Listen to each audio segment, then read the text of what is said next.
A very good morning, everyone.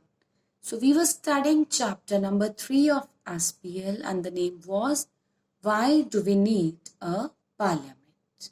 And what we have studied earlier, we have studied the introduction, why should people decide, people and their representatives, and the role of Parliament. And we'll study today the role of Parliament, Rajya Sabha, and the people in the Parliament. So, the role of Parliament. The Parliament is having three major roles or the three major functions, that is to select the national government, to control, guide and inform the government, and the law making. We'll study one by one in detail. So first is to select the national government. The Parliament of India, it consists of the President, the Rajya Sabha and the Lok Sabha.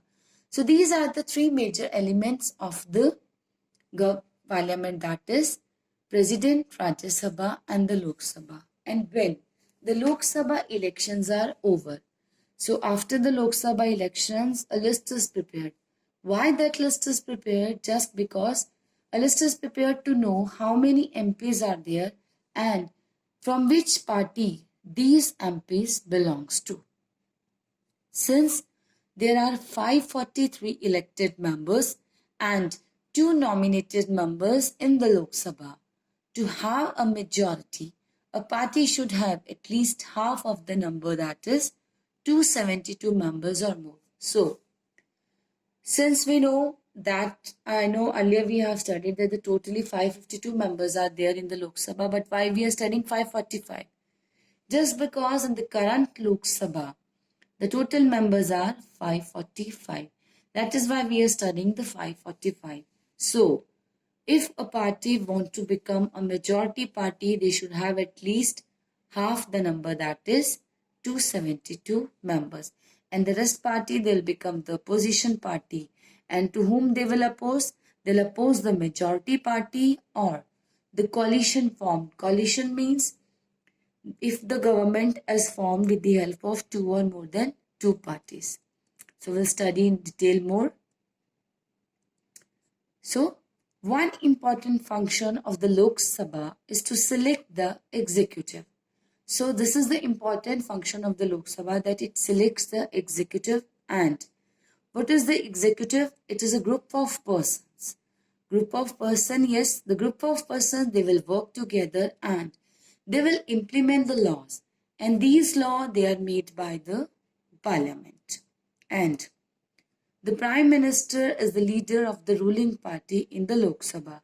So whosoever the ruling party is in the Lok Sabha, the Prime Minister is the leader of that ruling party.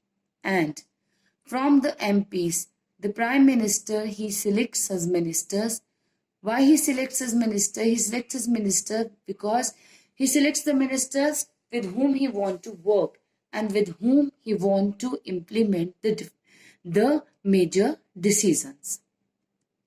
Now we'll study about the Rajya Sabha. The Rajya Sabha functions primarily as the representatives of the states of India.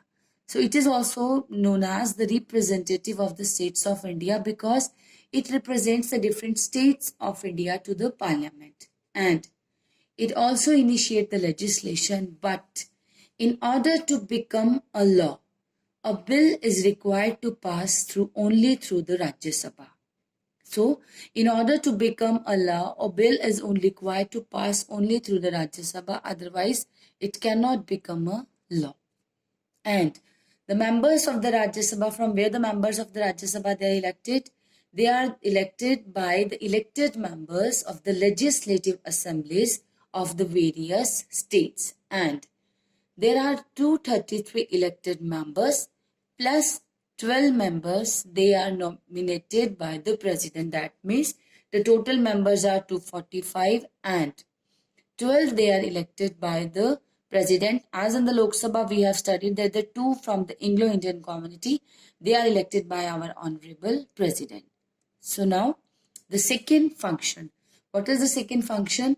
To control, guide and inform the government. The parliament, while in session, it begins with the question hour. So when the parliament starts, the session starts with the question hour. Question hour through which the MPs can elicit information. That means they can get the information, they can brief out the information, how the working of government starts. That means how the government will start.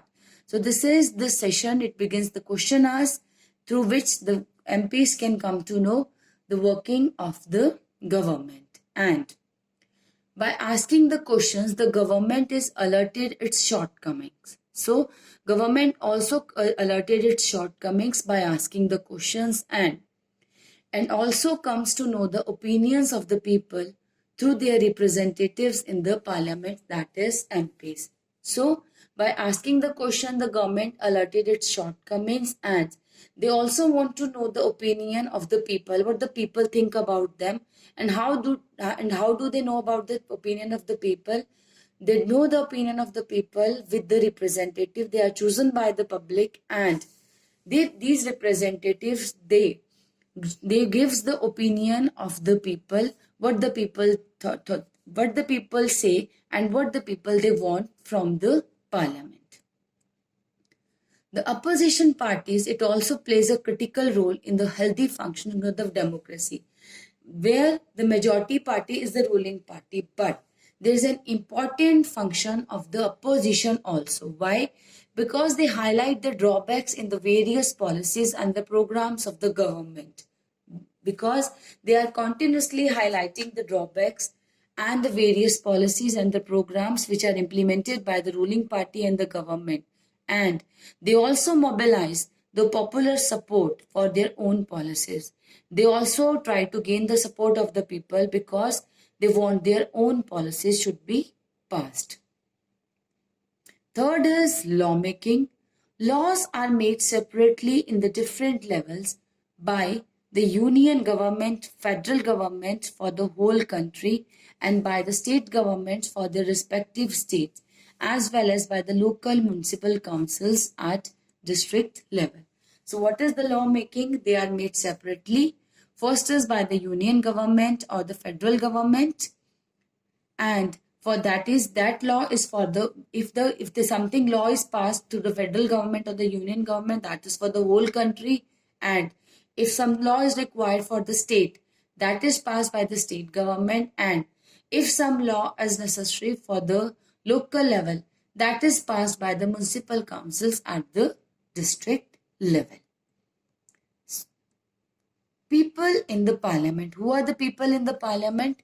The parliament has more and more people from different backgrounds. So our parliament, they have the people which are from the different backgrounds. Like there are more rural members as also members from many regional parties. So there are some rural members also which belongs to many regional parties. There has been an increase in the political participation from Dalit and backward caste and the minorities. So there is an increase in the political participation from the Dalits and the backward caste and the minorities, as our constitutions allow everyone to participate in the lawmaking. Some seats, they are also reserved for the SCs, scheduled castes, for scheduled tribes. This is done so that MPs elected.